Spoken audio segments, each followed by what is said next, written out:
Hauade 7 ütleb 9. märtsil, et sa võid kokku puutuda mõningate takistustega.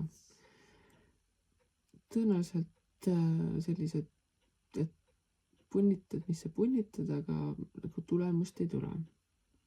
Vaatamata sellele ei tasu käega lüüa, vaid siiski edasi proovida, sest tegelikkuses on sinus olemas kõik see vajalik, millega sa saad nendest takistustest üle.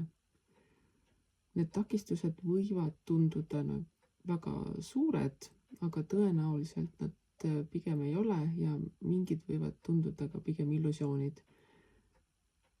Et astu julgelt endiselt edasi selle poole, mida sa saavutada tahad ning küll need takistused saavad ka sinu tahtejõuga ületatud.